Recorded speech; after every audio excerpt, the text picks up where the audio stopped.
غزوہ خندق کے موقع پر لشکر کفار اور لشکر اسلام کے درمیان جب لڑائی نے شدت اختیار کی،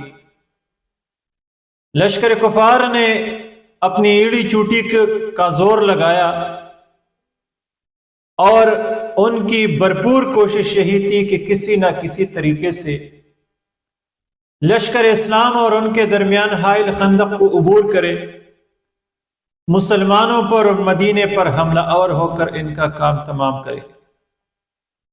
لیکن دوسری جانب پیغمبر اسلام صلی اللہ علیہ وآلہ وسلم بھی اپنے صحابہ کرام کے ہمراہ چوکس کھڑے تھے اور لشکر کفار کے ان تمام عزائم اور ارادوں کو ہاتھ میں ملاتے رہے۔ بھرپور تیر اندازی کے ذریعے لشکر کفار کو اپنے عزائم میں کامیاب نہیں ہونے دیا۔ اپنی مقصد کی تکمیل کے لیے لشکر کفار نے بالآخر ایام آپس میں تقسیم کر دیے مختلف سپہ جرنیلوں کے درمیان۔ کبھی ابو سفیان پوری لشکر کو لے کر حملہ آور ہوتا، کبھی اکرمہ بن ابو جہل حملہ آور ہوتا، کبھی صفوان بن امیہ اور کبھی خالد بن ولید پوری لشکر کو لے کے حملہ آور ہوتا۔ ہر ایک یہ کوشش تھی کہ کسی نہ کسی طریقے سے اس خندق کو عبور کرے یا اسے بھر دے اور مسلمانوں کے ساتھ لڑائی دو بدو شروع کرے۔ دوسری جانب پیغمبر اسلام صلی اللہ علیہ وسلم کی کوشش یہ تھی کہ ان کفار کے حملوں کو ناکام بنانے کے ساتھ ساتھ ایسی جنگی حکمت عملی اختیار کرے کہ اس میں انسانی جانوں کا ضیاع کم سے کم ہو، کیونکہ پوری سیرت النبی صلی اللہ علیہ وسلم کا مطالعہ کیا جائے تو اس سے یہ بات واضح ہو جاتی ہے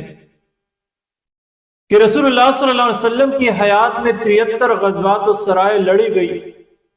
لیکن ان غزوات و سرائے میں انسانی جانوں کا نقصان کم سے کم تھا۔ تقریباً 1100 مسلمان اور کفار مل کر اس میں قتل ہوئے تھے یا شہید ہوئے تھے۔ رسول اللہ صلی اللہ علیہ وآلہ وسلم کی جنگی حکمت عملی یہ تھی کہ انسان کے جانوں کا ضیاع کم سے کم ہو، اور آپ صلی اللہ علیہ وسلم یہ فرماتے تھے حضرت علی کرم اللہ وجہہ کو یا دیگر صحابہ کرام کو وقتاً فوقتاً کہ آپ 100 کفار کو قتل کرے، اس سے یہ بات بہتر ہے کہ آپ ایک کافر کو مسلمان بنا دیں۔ اور یہی وہ بنیادی فرق ہے کفر کی یلغار میں اور اسلام کی جنگوں میں۔ کفر کی یلغار ہمیشہ سے خوف و ہراس پلانے کے لیے ہے، ہمیشہ سے قتل عام کے لیے ہے، انسانوں کو ڈرانے کے لیے ہوتا ہے، جبکہ اسلام کی لڑائی ہمیشہ یہ انسانوں کو کہ رحمت یا انسانوں کی غلامی سے آزادی کے لیے ہوتی ہے۔ ان میں خوف و ہراس نہیں ہوتا، ان میں قتل و غارت گری نہیں ہوتی، ان میں لوٹ مار نہیں ہوتا، ان میں چادر و چاردیوالی کی حرمت کی پامالی نہیں ہوتی۔ بہرحال اس کئی دن تک کی جاری اس جنگ میں جب لشکر کفار کو ناکامی ہو گئی اور وہ کامیاب نہ ہو سکے تو سازشی عناصر ایک دفعہ پھر متحرک ہو گئی، اور وہی بنو نذیر کا طاغوت اعظم شیطان حی بن اخطب حرکت میں آیا اور یہود کی پرانی روش کے مطابق دوبارہ ایک دفعہ پھر سازش شروع کی۔ وہ چل کے مدینے کے جنوب میں واقع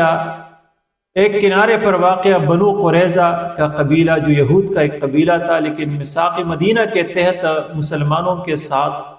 مدینہ کی حفاظت پر پابند تھا، ان کے پاس چلا گیا اور ان کے سردار کعب بن اسد قرظی کے ساتھ ملاقات چاہی،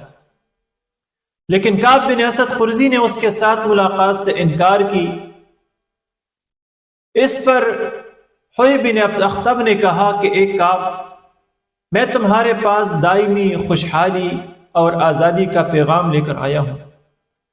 میں افواج کا ایک سمندر، ایک بحر بے قرار لے کر آیا ہوں،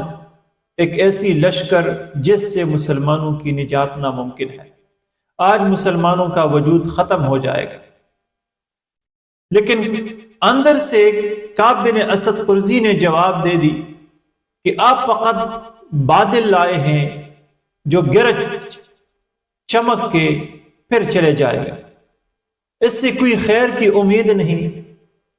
اور اگر آج میں نے آپ کا ساتھ دے دیا مسلمانوں کے خلاف اور وعدہ عہد شکنی کی، تو میں نے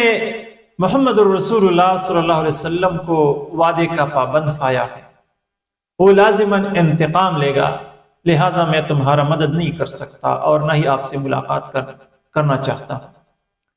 لیکن ہوئے بن اخطب مسلسل کہتا رہا کہ نہیں، آپ ہماری ساتھ دے دے تاکہ ہم مسلمانوں کی وجود ختم کرنے میں کامیاب ہو جائیں۔ بالآخر منت سماجت کر کے کعب بن اسد قرظی بھی اس کی چال میں آ گیا اور اس نے دروازے کھول کے حی بن اخطب کے ساتھ بیٹھ گیا اور پھر راضی ہو گیا پیغمبر اسلام صلی اللہ علیہ وسلم کے ساتھ عہد شکنی پر اور مسلمانوں پر حملے پر۔ لیکن شرط یہ لگائی کہ اگر لشکر کفار ناکام ہو گئی اور بنو قریظہ مسلمانوں کے ساتھ مدینے کے اندر رہ رہا ہے تو ان کا کیا بنے گا؟ مسلمانوں سے کون انہیں پھر بچائے گا؟ اس پر حی بن اخطب نے کہا کہ اگر آپ ہمارے ساتھ دیتے ہیں پہلے تو ہم ناکام نہیں ہوں گے، اور اگر ناکام بھی ہو جائے تو میں تمہارے ساتھ قلعے میں داخل ہوں گا، پھر تمہارا جو حشر ہوگا وہی میرا بھی حشر ہوگا، اور یہی وہ جگہ ہے، یہی وہ مقام ہے کہ مسلمانوں کے لیے مسائل دگنی ہو گئی، کیونکہ بنو قریظہ بھی حی بن اخطب کی بات مان کے مسلمانوں کے ساتھ عہد شکنی کا ارتکاب کر گیا، اور اب مسلمانوں کو نقصان پہنچانے کے لیے اس نے اپنے جاسوس چھوڑ دیے۔ سیرت نگار لکھتے ہیں کہ مسلمانوں کی پشت پر حملے کے لیے اس کا ایک جاسوس، ایک یہودی آ گیا اور اس قلعے کا چکر کاٹنے لگا جہاں پر مسلمانوں کی خواتین اور بچے تھے، جو کہ رسول اللہ صلی اللہ علیہ وسلم کی پھوپھی صفیہ بنت عبد المطلب نے دیکھا، اور وہ یہ بات جان گئی کہ یہ یہودی جاسوسی کے لیے نکلا ہے، اگر اس کے ساتھ حساب کتاب نہ کیا جائے اور اس کا کام تمام نہ کرے تو یہ جا کے دوسری یہودیوں کو باخبر کرے گا، اور یہود کو پتہ چلے گا کہ اس جانب فقط مسلمانوں کی خواتین اور بچے ہیں، حفاظتی دستے نہیں ہیں، تو ان پر حملہ کر کے مسلمانوں کی خواتین اور بچوں کو بھی نقصان پہنچا سکتے ہیں، پشت سے مسلمانوں پر حملہ کر کے ان کو نقصان پہنچا سکتے ہیں، جس پر حضرت صفیہ بنت عبد المطلب نے انتہائی بہادری کا مظاہرہ کرتے ہوئے اس یہودی پر حملہ کیا اور ایک ستون سے، ایک لکڑی سے اس کے سر مارا اور اسے وہاں پر ڈیر کر دیا، قتل کر دیا۔ یہ ایک انتہائی بہادرانہ، ایک جرأت مندانہ فعل تھی حضرت صفیہ رضی اللہ عنہ۔ اس یہودی کے قتل کو دیکھتے ہوئے پھر یہود اس جانب نہیں آئے اور وہ ڈر گئے، ان کو اندازہ ہو گیا کہ اس جانب بھی مسلمانوں کا حفاظتی دستہ محفوظ ہے۔ دوسری جانب اس کی خبر جب پیغمبر اسلام صلی اللہ علیہ وسلم کو پہنچی کہ ان کے پشت پر واقع یہود بنو قریظہ کے قبیلے نے بھی عہد شکنی کر دی ہے اور اس نے بھی لشکر کفار کا ساتھ دیا ہے، تو انتہائی مشکل حالات سے مسلمان دوچار ہو گئے۔ رسول اللہ صلی اللہ علیہ وسلم نے حالات معلوم کرنے کے لیے اور اس خبر کی تصدیق کے لیے کہ واقعی یہود کے اس قبیلے نے بھی خلاف ورزی کی ہے، عہد شکنی کی ہے، انصار کے سردار حضرت صعب بن معاذ رضی اللہ تعالیٰ عنہ، حضرت سعد بن عبادہ رضی اللہ تعالیٰ عنہ، حضرت عبداللہ بن رواحہ رضی اللہ تعالیٰ عنہ اور حضرت حواد بن جبیر رضی اللہ تعالیٰ عنہ پر مشتمل ایک وفد بنو قریظہ کے پاس بھیجا تاکہ وہ یہ بات معلوم کرے کہ واقعی یہ خبر سچ ہے کہ نہیں، کہ ان کے اسلام کا یہ حکم ہے کہ کسی کی خبر پر آپ اس وقت تک یقین نہ کریں جب تک آپ خود اپنا تسلی نہ کریں۔ مسلمانوں کا یہ وفد جب بنو قریظہ کے قلعوں کے پاس آیا تو انہیں انتہائی خباثت میں دیکھا۔ بنو قریظہ کی جانب سے مسلمانوں کو گالیاں دینی شروع ہو گئی، شان رسول میں گستاخیاں کرنے لگے اور انتہائی خباثت پر اتر چکے تھے۔ لشکر اسلام کے اس وفد نے ان کو میثاق مدینہ یاد دلایا، رسول اللہ صلی اللہ علیہ وسلم کے ساتھ عہد یاد دلایا، جس پر بنو قریظہ نے کہا کہ محمد صلی اللہ علیہ وسلم کون ہے، ہم تو نہیں جانتے۔ ان کے ساتھ میثاق مدینہ یا دوسرا وعدہ کیا ہے، ہم تو نہیں جانتے۔ لہذا مسلمانوں کو پتہ چلا کہ یہ لوگ واقعی عہد شکنی کا ارتکاب کر چکے ہیں، اور یہ وفد جاتے ہوئے رسول اللہ صلی اللہ علیہ وسلم نے ان کو ہدایات دی تھی کہ جب آپ کو پتہ چل جائے کہ خبر سچی ہے تو پھر اشاروں میں مجھے بتا دینا تاکہ لشکر اسلام کو پتہ نہ چلے، اور اگر جھوٹی ہے تو پھر لشکر اسلام میں اعلان کرنا کہ خبر جھوٹی ہے۔ لہٰذا وفد اسلام کے اس وفد کو جب پتہ چلا کہ خبر سچی ہے تو خدمت نبوی صلی اللہ علیہ وسلم کے خدمت میں حاضر ہو کے عرض کی کہ عدل اور قارہ، جس پر پچھلی لیکچرز میں بات ہوئی تھی کہ عدل اور قارہ وہ دونوں قبائل تھے جنہوں نے اپنے ساتھ لشکر وفد، ایک اسلام کا ایک وفد، مسلمانوں کا ایک وفد لے گیا تھا دعوت و تبلیغ کی غرض سے، اور پھر دھوکے سے ان پر حملہ کر کے انہیں شہید کر دیا تھا۔ تو یہاں پر یہ کہنے کا مطلب یہ تھا کہ اے اللہ کے رسول، جس طرح عدل اور قارہ کے قبائل نے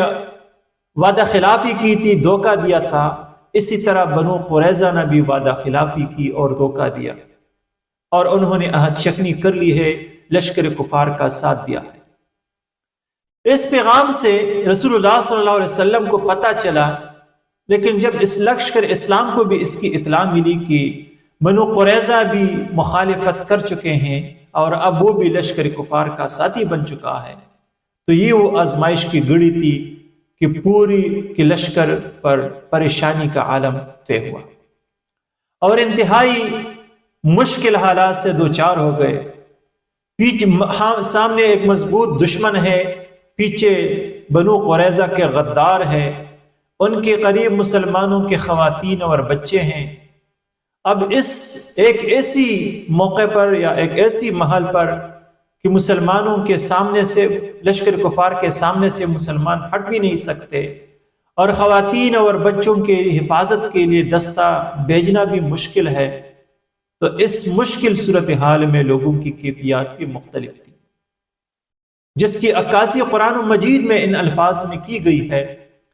اذ جاءوکم من فوقکم ومن اسفل منکم واذ زاغت الابصار وبلغت القلوب الحناجر وتظنون باللہ الظنون هنالک ابتلی المؤمنون وزلزلوا زلزالا شدیدا، کہ جب سامنے سے پیچھے سے یہ دشمن آ گئے، مسلمان حیران و پریشان ہو گئے، دل حلق تک آ گئے اور سوچنے لگے کہ اب کیا ہو گیا، کیا ہوگا۔ تو یہی وہ گھڑی ہے جو مسلمانوں کی آزمائش کی تھی، اور یہی وہ مقام تھا کہ جب منافقین کو بھی اپنی خباثت نکالنے کا موقع ملا، اور وہ بھی مسلمانوں کو مزید حوصلہ شکن اور مسلمانوں کو مایوس کرنے کے لیے کہنے لگے، عجیب عجیب قسم کی باتیں کرنے لگے کہ ہم ایک ایسے حالت سے دوچار ہے کہ ایک طرف تو یہ محمد رسول اللہ صلی اللہ علیہ وسلم ہم سے قیصر و کسرا کے محلات کے وعدے کرتے ہیں، لیکن دوسری جانب حالت اور کیفیت یہ ہے کہ ہم پیشاب کے لیے نکلتے ہوئے بھی ڈرتے ہیں، ہم پیشاب کے لیے بھی نہیں نکل سکتے، حتیٰ کہ بعض گروہ ان حالات کا مقابلہ نہ کر سکا، جیسے بنو سلمہ کے قبائل یا دیگر، اور وہ بہانے بناتے رہے کہ ہمارے گھروں کی حفاظت کا کوئی نہیں ہے، ہم مدینے سے باہر، شہر سے باہر دیہات میں رہتے ہیں، ہمیں اجازت دی جائے کہ ہم اپنی گھروں کی حفاظت کے لیے چلے جائیں۔ بعض لوگ لڑائی سے پیچھے ہٹنے لگے، انہی منافقین کی گروہوں میں سے، جن کی عکاسی قرآن مجید کی اس آیت مبارکہ میں ہوئی ہے: وَإِذْ قَالَتْ طَائِفَةٌ مِّنْهُمْ يَا أَهْلَ يَثْرِبَ لَا مُقَامَ لَكُمْ فَارْجِعُوا وَيَسْتَأْذِنُ فَرِيقٌ مِّنْهُمُ النَّبِيَّ يَقُولُونَ إِنَّ بُيُوتَنَا عَوْرَةٌ وَمَا هِيَ بِعَوْرَةٍ إِن يُرِيدُونَ إِلَّا فِرَارًا۔ اللہ تعالیٰ فرماتے ہیں اس آیات میں کہ عجیب عجیب کے بہانے بناتے ہیں، مفہوم یہ ہے کہ یہ محض صرف پیچھے ہٹنے کی یا بھاگنے کی یہ صرف بہانے ہیں۔ خلاصہ کلام یہ کہ ایک ایسی حالت میں کہ سامنے ایک مضبوط دشمن ہے، پیچھے یہود نے اپنی روایتی انداز میں عہد شکنی کی ہے،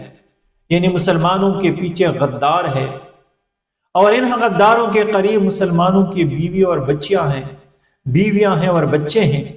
اب ایسی حالت میں، اس مشکل حالات میں رسول اللہ صلی اللہ علیہ وسلم کی حکمت عملی کیا تھی، اور مسلمانوں نے یا رسول اللہ صلی اللہ علیہ وسلم نے ان حالات کا کس طرح مقابلہ کیا جب یہ ساری سامراجی طاقتیں، یہ کفریہ طاقتیں، یہ دشمن اسلام طاقتیں مسلمانوں کے سامنے اور پیچھے ایک ہو گئے۔ وَضَاقَتْ عَلَيْهِمُ الْأَرْضُ بِمَا رَحُبَتْ، یہ زمین تنگ ہو گئی مسلمانوں پر۔ اس مشکل حالات کا رسول اللہ صلی اللہ علیہ وسلم نے کس طرح مقابلہ کیا، اس سے ہم کیا سیکھ سکتے ہیں؟ انشاءاللہ آنے والے لیکچرز میں اس پر تفصیلی بات ہوگی۔ رب کائنات سے دعا ہے کہ ہمیں سیرت النبی صلی اللہ علیہ وآلہ وسلم کو